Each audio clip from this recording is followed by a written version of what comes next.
अस्सलाम वालेकुम। मेरा नाम डॉक्टर कैसर फ़ारूक है और आज मैं जिस चीज़ के बारे में बात करूँगा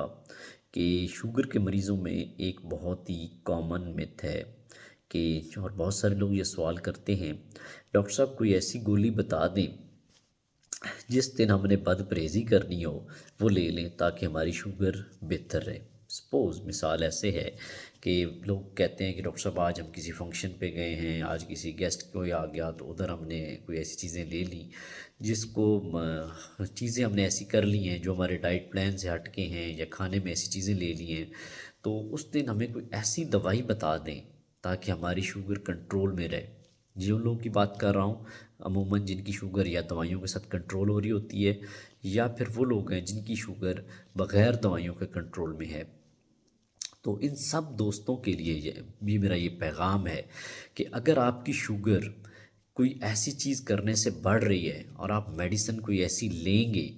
तो वो शुगर हो सकता है थोड़ा टाइम तो बेहतर कर दे, लेकिन वो ओवरऑल आपकी शुगर की जो अमाउंट है बॉडी में वो ख़राब करेगी। इसकी मिसाल ऐसे है कि आपने अगर कोई ऐसी चीज़ खाने में ले ली जो आपकी शुगर लेवल हो सकता है उसने 200-250 पे ले जाना था और आपने मेडिसिन अगर स्टार्ट की है कोई तो उसने उसको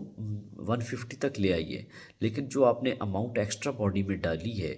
वो थोड़ा टाइम तो गोलियां उस शुगर को कहीं ना कहीं एडजस्ट कर लेंगी, लेकिन ओवरऑल शुगर उससे आपकी ख़राब होगी। तो ये आदत बहुत ही गलत है और बहुत ही गलत कंसेप्ट है कि जो लोग ये सोचते हैं या जो पूछते हैं कि हम ऐसा कोई फार्मूला या ऐसी कोई मेडिसिन सजेस्ट कर दें कि जो हम उस टाइम ले लें जिससे हमारी शुगर ना बढ़े। तो दोस्तों आप कोशिश करें कि वो चीज़ें ना लें, वो चीज़ें ना करें जिससे आपकी शुगर ख़राब होती है। शुगर ओवरऑल ख़राब होती है जब तो उसकी वजह से आपकी इंसुलिन रेजिस्टेंस भी बढ़ती है और शुगर जब इंसुलिन रेजिस्टेंस बढ़ती है तो इसकी पेचीदगियाँ बढ़ने के इम्कानात ज़्यादा हो जाते हैं।